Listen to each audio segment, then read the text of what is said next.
camera. What do we got? Show off your building materials. Pink icing. Red icing. Pink icing again. That's very important. Hey guys, welcome back. If you're new to my channel, my name is Brittany. This is my fiance Jeff and our son Sebastian. So today we're going to be making Valentine cookie house kits. And I've never made a gingerbread house before. Have you? Well, you still won't. Because I mean, I've never made anything like this before. Have you?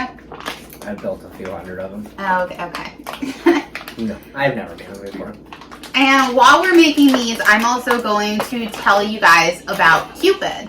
Mommy. Yeah, we need the sides. Oh. No. You have chocolate on your face still? Right there? No. Yeah, you do. Oh, are those the sides of the cookie house? Are you going to show off every side of the house? Aww. Good job, buddy. He is the god of desire, love, attraction, and affection.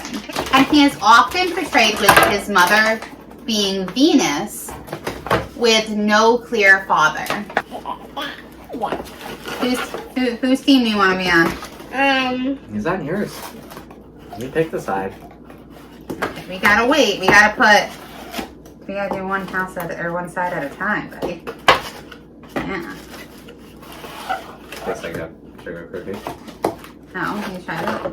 Little corner. That's part of the roof. Yeah. No, that's ours. You're gonna hold on to that one? There. So no one really knows who Cupid's true parents are. Sometimes it's heaven and earth. Sometimes it's Ares and Aphrodite, me and Ether, or even Stripe and Zephyr. Cutting it too far down. I think they're just supposed to the top. Wow. Cupid is said to be the son of Venus with no known father. Oh yeah, no, they don't know who the daddy is. No. No. Seneca says that Vulcan, who is the husband of Venus, is his father. While Cicero claims that there are actually 3 Cupids and 3 Venuses. Yeah. Oh, thank you. Such faith. So the first one is the son of Mercury and Diana. And the second is of Mercury and the second Venus. And the third is Mars and the third Venus. Oh, baby. So in this scenario, the last Cupid, concentrating my icing. Wait, no, you can't flip it over. Little tea. Got it? No. It's really nice. No. It went over Sebastian's head too. There's so much. That's what happens when you're 2.5 feet tall. No. Well, thanks. Thanks for the confidence. I thought you were on my team. Not anymore. No. Sebastian doesn't have any teeth. Wow! Down house. Ish. They're loving it. Mine's not. Hold on, we gotta put icing on it first. Cupid was counter love. It's also important to note that Venus is actually the Roman counterpart of Aphrodite. Oh, you learn something new every day, huh? He Bud? knew that. You got that from him. Don't pretend. He told you that. Sebastian told Brittany that. Did you know that? Me? Uh-huh. And Ares is the Greek counterpart of Mars. So then Cupid's Greek counterpart is Eros. So Eros is Cupid. They're the same being. Mainly because I have a lot of this, and I don't know if I'm supposed to have this much of it. I think you're supposed to like trace and stuff with it, aren't you? That's what the colors are for. Yeah, but you're supposed to use the white too. I am. I'm tracing the top. In Greek tradition, Eros was one of the gods who came into existence asexually. And after his generation, the rest of the deities required a male and a female to be created. And Cupid was said to be callous and careless, usually portrayed as a slender, winged youth. However, during the Hellenistic period, he was portrayed as a, lack of better terms, a chubby boy. So during glitter. During this time, he acquired the symbol of the bow and the arrow. I know. That represents his source of power. And anything that was hit with the arrow, whether it was a person or a deity, would be filled with uncontrollable desire. That's how we met. That's when Cupid hit us with the arrow. And then you have just been filled with uncontrollable desire ever since. Desire for me to stop talking. Right? So Cupid actually had two arrows. One had a sharp golden point, and if you were if you were hit with that one, You died. no. Oh.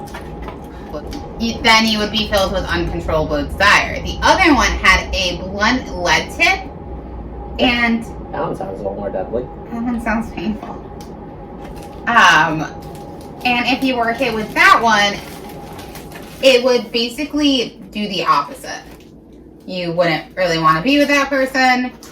More so like a hatred type thing. You would just want to end the relationship, for lack of better terms.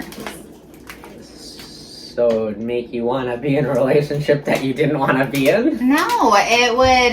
Or it was for people who were already in a relationship? It was for people that were already in a relationship. The Pharaoh? I mean, I've never personally seen Cupid. I have. Have you? Mm-hmm. When? A couple days ago. What? At Walmart. The self-checkout one. Okay. I'm glad you had me in your video. You want a monster? No. Yeah? You So- want to split a monster with Daddy?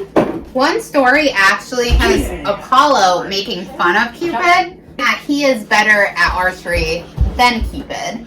So then Cupid strikes Apollo with a golden arrow and strikes his love, which is the nymph Daphne, with the lead one. Daphne was pretty done with dealing with Apollo's unwanted advances, so she begs her father, which was the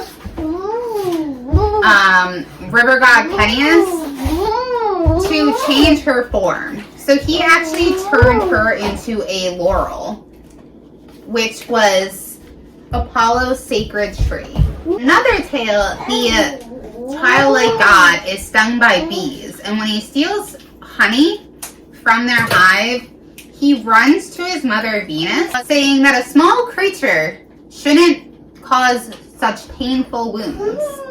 So Venus just laughs and points out the irony of this, because Cupid is small, yet has the power to either make somebody fall in love or out of love, which can be a painful wound. What? Like falling out of love. Like breaking up, it can be a painful wound. Are you breaking up with me? No. Oh. I thought that's where you were going with that. Wow, you're much better at icing than I am. Yeah. Thanks.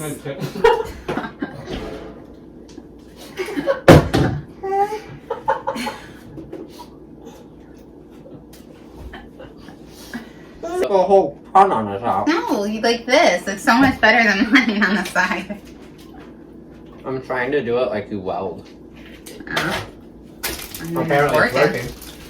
Another tale talks about Cupid and his mother Venus. So Venus was upset that Cupid wasn't growing. So she talked to Themis, who was a Titan, and Themis said he wouldn't grow because he was an only child. He had a brother, then he might just grow. So Venus gave Cupid a brother named Eros. And as time went on, Cupid grew stronger and taller Must be nice. into the man that he was meant to be. Well, So Cupid was a god, but he didn't have any temples or religious practices that were separate from the other gods. And during the time of Augustus, which was the first Roman emperor, Cupid was very prominent in Roman art. And after the Battle of Actium, when Antony and Cleopatra were defeated, Cupid transferring the weapon of Mars to his mother Venus became a motive of Augustan imagery. In the Aeneid, which is the national epic of Rome by the poet Virgil, Cupid actually disguises himself as Lullus, who is the son of Aeneas, who, what? It is. She's kind of spelled almost the same. the son of Anus. I haven't been called that before. What? An anus? No, the son of Anus. Son of an ass. No, Brittany. Anus. Grow up. So, 2 children here. this was also Venus's son.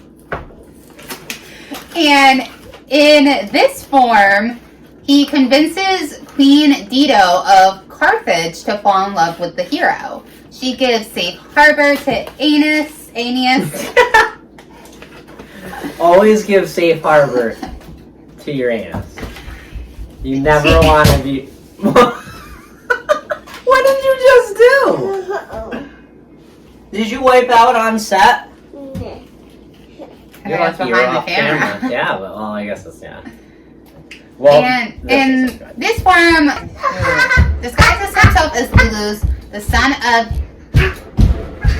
Aeneas, who was also Venus' son. And in this form, convinced Queen Dido of Carthage to fall in love with the hero. So she gave safe harbor to Aeneas and his band of refugees from Troy. Yeah, mine looks really bad. No, it doesn't. Yes, It's it does. great. Yes, son. Bippy, are you running out of patience? How about you let Daddy finish the house first, and then maybe. Only to be abandoned by him on his quest to fulfill his destiny, which is pretty messed up. She just abandoned him, or he just abandoned her. He just abandoned her.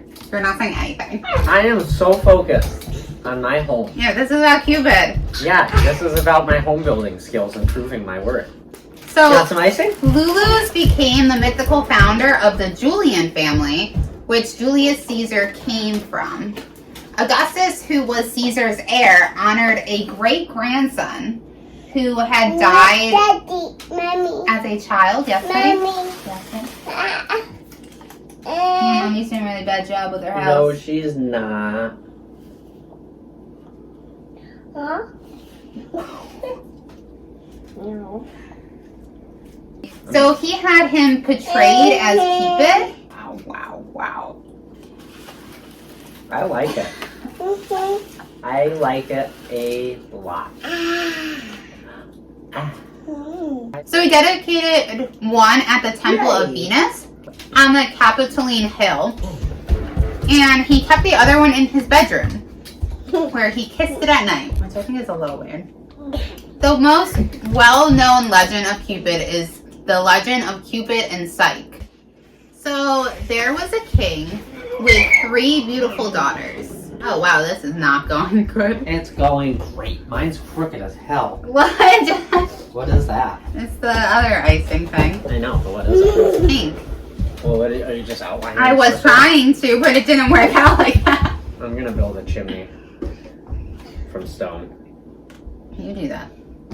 Want some more icing? One was more beautiful, however. She was the youngest, and her name was Psyche.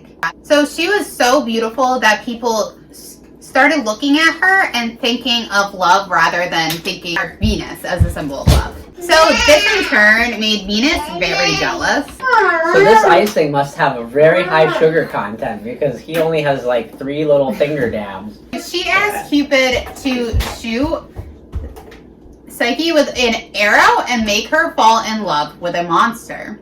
Now, Cupid agreed and set out to complete his mother's wishes. Then he realized just how beautiful Psyche was. And he became flustered and he dropped his arrow. The arrow actually fell to the ground and pricked Cupid's foot, which made him instantly fall in love with Psyche.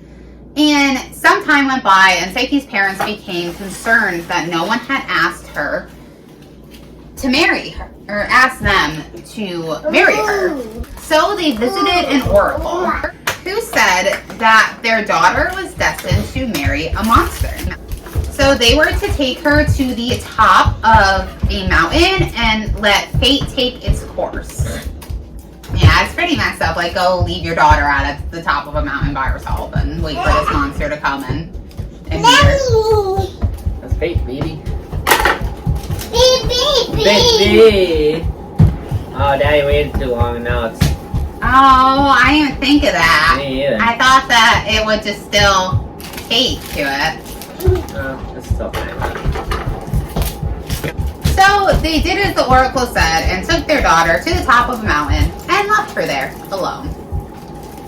Psyche waited for the monster to approach her, but instead the west wind lifted her and carried her to a palace. Want some sparkles? Yeah. Oh, open your mouth. No, you gotta tip your head back. Far away, doesn't look too bad. This looks great. So voices whispered in her ear, telling her it was all hers. The palace was beautiful and had everything that she could ever want. She was waited on day and night by invisible servants. And that night, her new husband visited her room. He told her he would only visit her at night and she must never look at him, which is a little concerning. No, I feel like it sounds like... to me, it sounds really bad. But, so Psyche was surprised that he was so kind and gentle. Doesn't that sound bad? No. Yeah. She listened to his wishes and never gazed upon him. So her life seemed perfect, but she was homesick. She asked her husband if she could have her sisters come and visit. So he agreed. And when her older sisters saw the beautiful palace and heard how sweet Psyche's husband was, they became jealous. So they convinced her to look at him. The only reason that he was being so sweet is because he would eventually eat her. And that her only chance of being safe was to kill him. So that night, Psyche grabbed a candle and a knife and she looked at her husband for the first time. She expected to see a monster, but when she saw Cupid, she was shocked at just how handsome he was that she accidentally spilled wax on his shoulder and it woke him up. So Cupid was furious and he told Psyche that she would never see him again.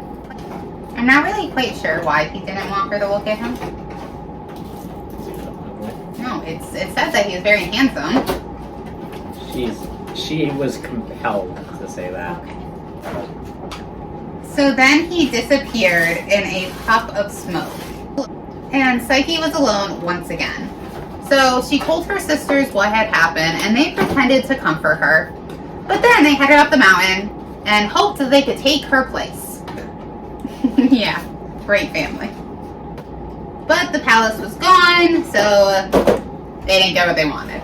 And then they jumped off the mountain and fell to their death. So they were upset because they didn't get what they wanted and then they just kind of jumped off the mountain. So Psyche looked everywhere for her husband. And when she couldn't find him, she asked Venus for help. So Venus was still really angry with Psyche, so she set up impossible tasks for her to complete in order to earn her help.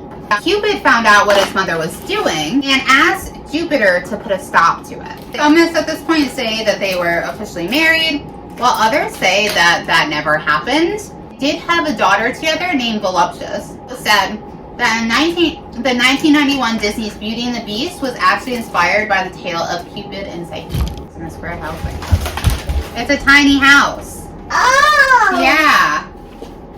Building codes say you need multiple points of egress.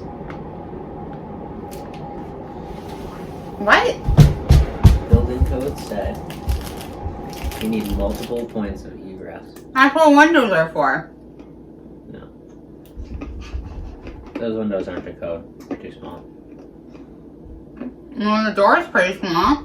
They're small people that live in these. Well, then why are the windows too small? You know, imagine how much better that would have looked if you weren't just asking me nonsense. I'm gonna just squeeze this all over you. Is that better? No. That's not good. No. I haven't even glamorized it yet. I have way more materials left. Okay, well, we will, at the end of this video, add a... It's already... I'm sorry, I'm not constructing this is a 43 whole minutes. Let me squeeze it on you. Because clearly I'm taking too long.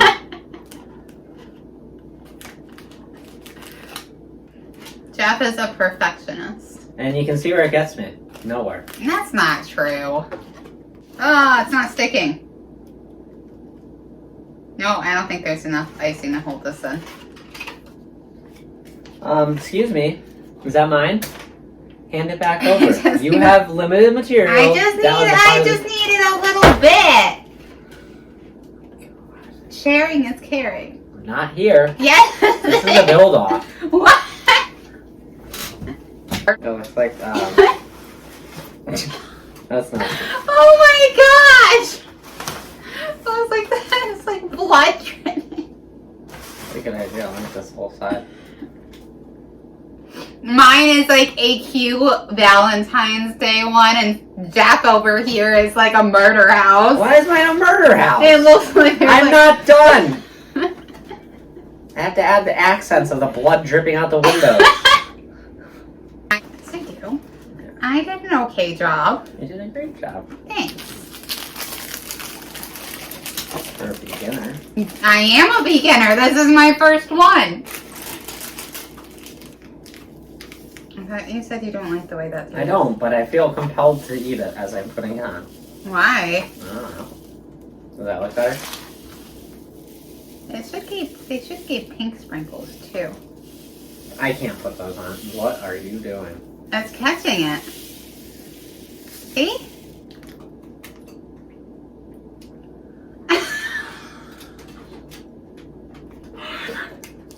Oh my gosh! You can pick the personality of my house. It's a cute, cozy house. And then this is the house where everybody lived and it got murdered. Lovely. How romantic. Fruit exactly is the Depends on the heart color. shapes. Oh no, these ones don't. Runs. I'm saying runs do. Yeah, but runs are shaped like as the fruit. So then it doesn't taste like runs. Yeah, it does. What?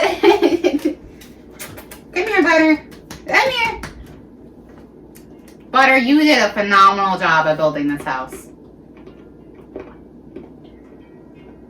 So now that I won, So vote for whose house is better.